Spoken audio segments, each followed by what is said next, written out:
Yo, what's up mga kaibigan? Nalina tayo magkwentuhan. So kanina nga ay napanood natin ang napakatinding game ng Los Angeles Lakers at ng Clippers kung saan nakuha ng Lakers ang comeback win sa score na 130-125. Nanguna dyan ng 35 points, 12 rebounds, 7 assists, 1 steal and 2 blocks on a very efficient 13 of 19 shooting sa field ni LeBron James. 27 points, 10 rebounds, 2 steals and 4 blocks din si Anthony Davis. 27 points, 6 assists si D'Lo at 15 points, 7 rebounds, 7 assists and 3 steals din si Austin Reeves. Sa Clippers naman ay 38 points, 6 rebounds, 5 assists, 2 steals si Kawhi Leonard.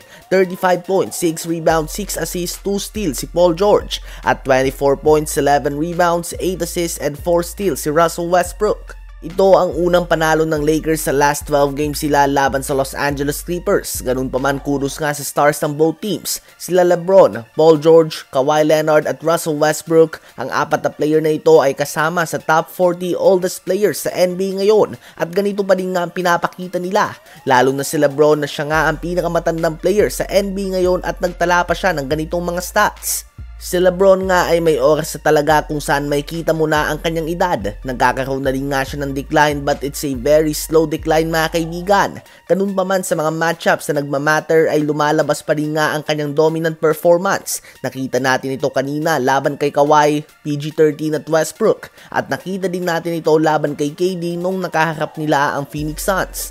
Tila ba sa mga heavyweight matchups ay lumalabas pa rin nga ang LeBron na nakasanayan natin. Hindi na nga siya yung tulad ng dati na on a daily basis magtatala ng 30 points, 12 rebounds and 8 assists, ngunit sa mga matchups na kaabang-abang ay naipapakita niya pa din ang dating LeBron James. Ano ba ang masasabi nyo sa performance ni LeBron sa kanyang 21st NBA season? Ngayon ay tumungo naman tayo sa balita na interesado ang Philadelphia 76ers kay Zach LaVine. Matapos nga na may trade nila si James Harden at PJ Tucker, ang Sixers ay nakakuha ng madaming kapalit. At yan nga ay sila Marcus Morris, Nick Batum, Robert Covington, KJ Martin, 2028 unprotected first round pick, 2 second round picks, isang pick swap at isa pang first round pick mula sa third team.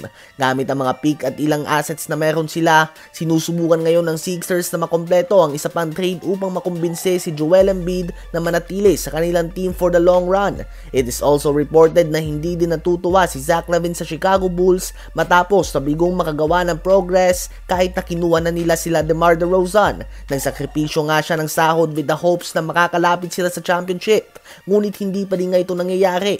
Kaya naman gusto na din niya ng pagbabago. Magiging malaking tulong nga si Zach LaVine kay Embiid mga kaibigan kung sakali. Isang solid shotmaker na sasamahan sila Maxey, Embiid at Tobias Harris. Gusto pa din nga ng Sixers na manatiling contender with Embiid. Gusto nilang sabayan ng Milwaukee Bucks at Boston Celtics dahil kapag hindi nga malabo na humingi ng trade si Joel Embiid. Siya na lang nga ang natitira sa process noon. Unti-unti na ang nawawala ang trust o tiwala sa proseso na ginagawa ng Sixers na nagsimula ng madraft nila si Joel Embiid way back 2014 pa. Isa pa nga sa mga nababanggit na pangalan na posibleng makuha ng Sixers gamit ang kanilang mga trade assets ay si OG Anunoby ng Toronto Raptors. Sino ba ang gustong makuha ng team na ito?